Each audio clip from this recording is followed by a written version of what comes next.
એક માણસ જે વગર કારણે જૂઠું બોલતા શીખી જાય છે. પણ આ જૂઠ ક્યાંથી શરૂ થાય છે? આ જૂઠ બહુ જ નાનપણથી શરૂ થાય છે. એને ખબર છે કે ઝડપથી જો આ પરિસ્થિતિમાંથી નીકળી જવું હોય તો જૂઠું બોલી નાખવાનું, અને એને ઈઝી રસ્તો આવડતો જાય છે. ઝડપથી જૂઠું બોલી નાખવાનું, ઝડપથી આપણી વાત કહી દેવાની ને નીકળી જવાનું. પછી જોયું જશે. હોમવર્ક થઈ ગયું? હા થઈ ગયું. હમણાં હાલ તુરત તો શાંતિ થઈ ગઈ. નથી થયું એવું જો કહ્યું તો આખી પરિસ્થિતિ બદલાઈ જશે. પછી ત્યાંથી આગળ જાય છે. ઓફિસમાં સર પૂછે છે કામ થઈ ગયું? હા થઈ ગયું. પછી ત્યાંથી આગળ જાય છે, પત્ની પૂછે છે. પછી ત્યાંથી આગળ, પછી ત્યાંથી આગળ. Lies go on. એને બદલે પહેલી જ વાર તમે એને કહો કે બેટા ન થયું હોય તો મને કહે, તને ઈચ્છા ન હોય તો આજનો દિવસ નહીં કરતો, હું તને લખી આપીશ. હમણાં એક બહુ સરસ મારો મિત્ર છે IIM-માં, એ વરસાદ પડ્યો અમદાવાદમાં પહેલો, એટલે એને સવારે રજા પાડી, ન ગયો. એટલે બેઠો તો, એની બારી છે બ્યુટીફુલ, એ લોકોના IIM-ના ક્વાર્ટર્સની બ્યુટીફુલ બારીઓ છે, ત્યાં બેઠો તો. એટલે એનો દીકરો આવ્યો કે પાપા ઓફિસ નહીં જા રહે? એટલે કે નહીં બેટા, આજ બારિશ આ ગઈ તો मैंने छुट्टी कर ली. એટલે એના છોકરાએ 1 સેકન્ડ એની સામે જોયું અને પછી કહ્યું, जब मैं कहता हूं तो मुझे तो नहीं सुनते मेरी बात, तो मुझे तो भेज देते. चलो उठिए, तैयार हो जाइए. ऐसे थोड़ी बिना बात के छुट्टी करते हैं. આ એણે પહેલા સાંભળેલું છે. એને બદલે નાની નાની સ્પેસ, નાની નાની લિબર્ટીઝ બહુ અગત્યની છે.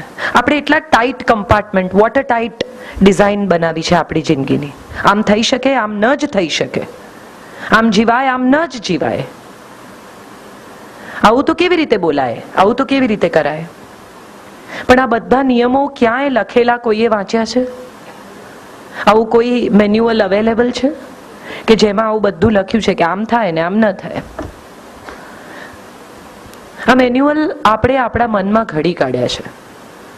ખુલ્લા થઈને શાંતિથી કોઈ એક માણસ સાથે વાત કેમ ન થઈ શકે? મને શું નથી ગમતું એવું આપણે કેમ કોઈને ન કહી શકીએ? અપ્રુવલની વાત મેં કરી શરૂઆતમાં. મને બહુ સરસ બહેને કહ્યું કે તમે કહો છો એવું અમે કહી નથી શકતા.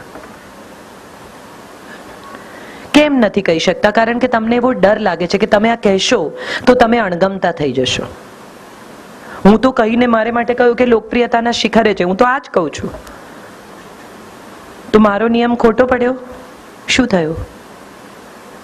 Why am I popular? Why people like me? If I am saying the same things which you can't say, એવું એમણે કહ્યું. તો આમાંથી કયો નિયમ સાચો? કહીને અણગમતા થશો એ, કે હું કહું છું અને છતાંય લોકો મને સાંભળે છે, મારી વાત સાંભળવા આવે છે એ? આઈ થિંક આપણો ડર બહુ અગત્યનો છે. આપણે ડરી ગયા છે. રિલેશનશિપ ઇન્સિક્યોરિટી પર બેઝ છે. દરેક માણસને એવો ભય છે કે સામેનો માણસ મને છોડી ન જાય, માટે એ કહે તેમ વર્ત્યા કરવું. અને આ દરેક માણસની ફરિયાદ છે. આ સંતાનની પેરેન્ટ્સ સાથે છે, પતિની પત્ની સાથે છે, પ્રેમીની પ્રેમિકા સાથે છે, બોસની એમ્પ્લોય સાથે છે, બધા સાથે છે. આપણો આખો સમાજ ઇન્સિક્યોરિટી પર જીવતો સમાજ થઈ ગયો છે. અને ઇન્સિક્યોરિટી શેની છે? અગેન અપ્રુવલની. મને નહીં ગમાડે તો, મને નહીં સ્વીકારે તો, મને નહીં ચાહે તો, મને ચાહવાનું બંધ કરી દેશે તો. આવિષ્કાર કરીને એક બહુ સુંદર ફિલ્મ છે, મને ખબર નથી કેટલા લોકોએ જોઈ છે. રાજેશ ખન્ના અને શર્મિલા ટેગોરની ફિલ્મ છે.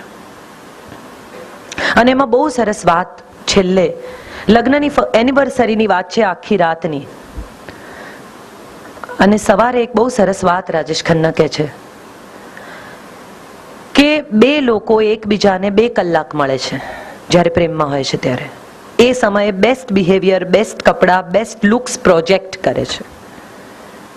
સામેની વ્યક્તિને જે ગમે છે તે જ દેખાડવાનો પ્રયત્ન કરે છે. કેમ? કેમ કે અપ્રુવલ જોઈએ છે.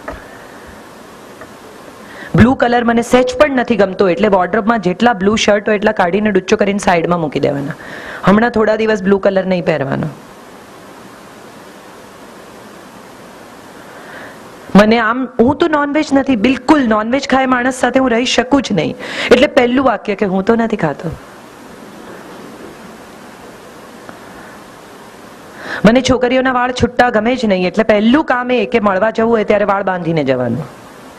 મને પોતાને બહુ ગમે છૂટા વાળ, પણ હમણાં તો અપ્રુવલ. અને પછી જ્યારે બે લોકો સાથે જીવવાનું શરૂ કરે છે ત્યારે કેટલો સમય તમે પુટ ઓન બિહેવિયર કરી શકો? આ પુટ ઓન બિહેવિયર છે, ઉપરથી ઢોળ ચડાવેલું બિહેવિયર. એટલે એક દિવસ મગજ ફરે છે કે કેમ કેમ મારે વાળ છૂટા નહીં રાખવાના, તમે કહો છો એટલે પછી તો બધાને ખબર જ છે. આગળના ડાયલોગ્સ તો મારે કોઈને કહેવાના નથી. એને બદલે તમે પહેલા જ એવું કહો કે તમને નહીં ગમતું હોય તો નહીં રાખો, પણ મને ગમે છે કોઈક વાર. Can I do that? Can you tolerate? મને નોનવેજ રોજ નથી હું ખાતો, પણ મને શોખ છે, મને ગમે છે. આઈ ડ્રિંક સમટાઈમ્સ. જેની સાથે આખી જિંદગી જીવવાનું છે એને તમે મૂરખ કેવી રીતે બનાવી શકો? I fail to understand this. Arrange marriage હોય કે લવ મેરેજ હોય, આમાં એક મારા પર એવો એ પણ SMS આવેલો કે માણસને તમે એવું પૂછો કે તમારે અરેન્જ મેરેજ કરવા છે કે લવ મેરેજ, તો સવાલ એવો છે કે ફાંસીથી મરવું છે કે પિસ્તોલથી. એટલે શા માટે લગ્નને આટલું બધું જોકનું સાધન બનાવવામાં આવે છે? શા માટે એક બ્યુટીફુલ રિલેશનશિપ નથી? બે લોકો સાવ જુદા વાતાવરણમાં મોટા થઈને એકબીજાની સાથે આખી જિંદગી જીવવાનું નક્કી કરે, એકબીજાની સાથે ઘરડા થવાનું નક્કી કરે. What a wonderful relationship. I think આનાથી શ્રેષ્ઠ સંસ્થા જગતમાં બીજી કોઈ ઇન્સ્ટિટ્યુશન છે જ નહીં. To be together is the idea. અને સુંદર વચનો છે સપ્તપદીના. કેટલા લોકો પરણે ત્યારે એ સપ્તપદીના વચન સાંભળે છે?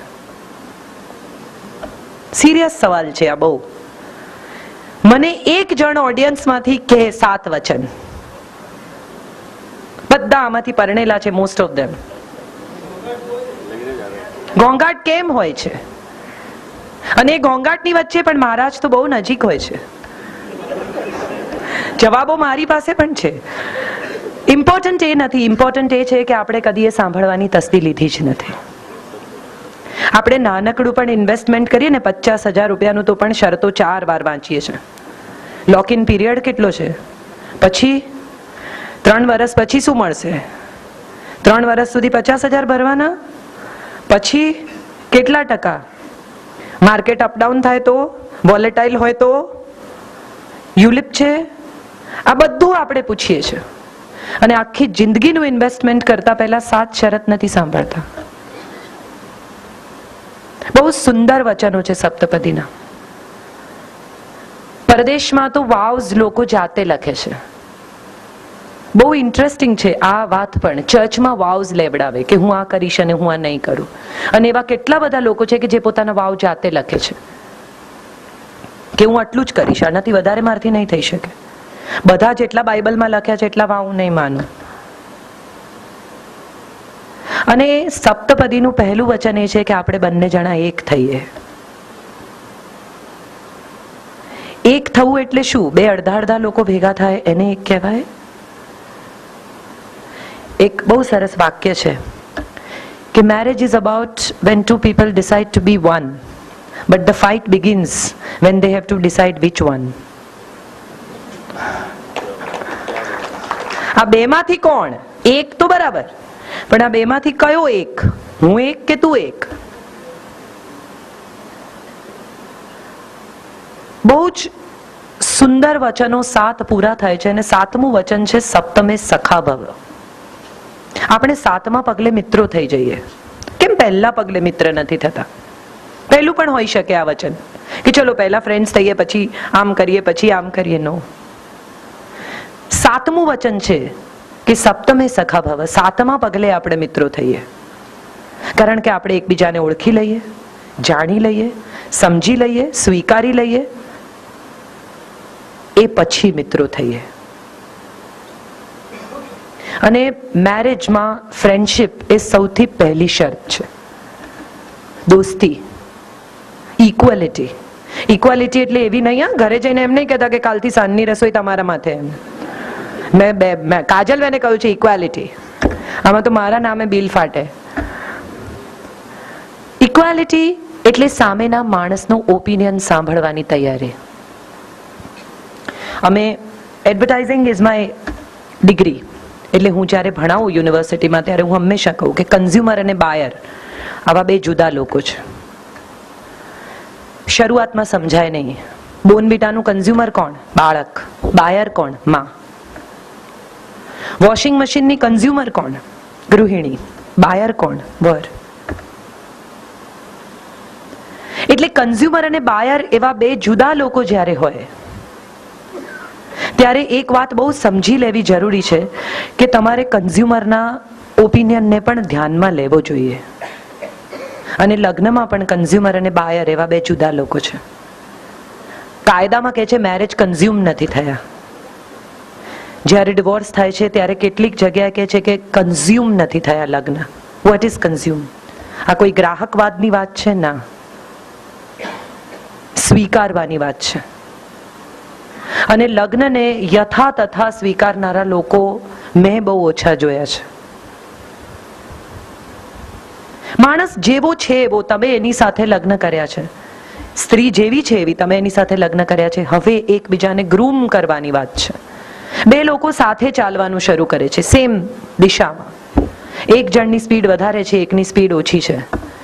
એક જણની સમજદારી ઓછી છે, એકની વધારે છે. એક જણ વધારે ઇમોશનલ છે, એક જણ નથી. એક જણને લાગે છે કે કરિયર બધું જ છે, એક જણને લાગે છે કે ઘર બધું જ છે. શબ્દોમાં કહેવામાં આવે એને રોમેન્સ કહેવો હોય તો કહો, પણ એ નવલકથાઓમાં અને ફિલ્મોમાં સારો લાગે. અને એક તો હિન્દી ફિલ્મોએ બહુ આપણા દેશમાં એટલી બધી પરિસ્થિતિ વિકટ કરી નાખી છે. હિન્દી ફિલ્મોએ જે રોમેન્સ પ્રોજેક્ટ કર્યો છે એ રોમેન્સ હવે ટીનેજનો રોમેન્સ છે. બધાને લાગે છે કે આ સત્ય છે. ઘર છોડીને ભાગી જવું, મા બાપની સામે વિરોધ કરવો, ઝાડની આજુબાજુ ગીત ગાવા, ફિઝિકાલિટી, કિસિંગ હોય છે. સ્ત્રી પુરુષના સંબંધમાં આ હોય તો એમાં કંઈ ખોટું નથી, પણ એનાથી ઘણું વધારે અને ઘણી મોટી વાત આ રિલેશનશિપમાં છે. અને એને આપણે ઇગ્નોર કરીને લગ્નને ફક્ત સાથે રહેવાનું અથવા જે કોઈ બીજા કારણોસર જીવવાનું એક સાધન બનાવી દીધું છે. When two people need each other, they are with each other. એ આ સંસ્થા છે. પણ એવું થતું નથી, દુર્ભાગ્ય. અને સૌથી મોટી ફરિયાદ, તમે એકવાર આંખ બંધ કરીને વિચારજો, તમારા મિત્રો, તમારી બહેનપણીઓ સૌથી વધારે ફરિયાદ કરતા હોય તો એના જીવન સાથી વિશે કરે છે.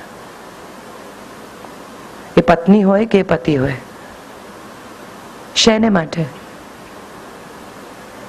અહંકાર સૌથી વધારે કોઈની સાથે હોય તો એ પતિ હોય કે પત્ની હોય. એ કેમ આમ ન કરે? મને ઘણી સ્ત્રીઓ કે છે એ મને સમજી શકતા નથી. ત્યારે મને હંમેશા એમ થાય કે તમે કોઈ રોકેટ સાયન્સ છો કે તમને સમજવામાં આટલી તકલીફ પડે?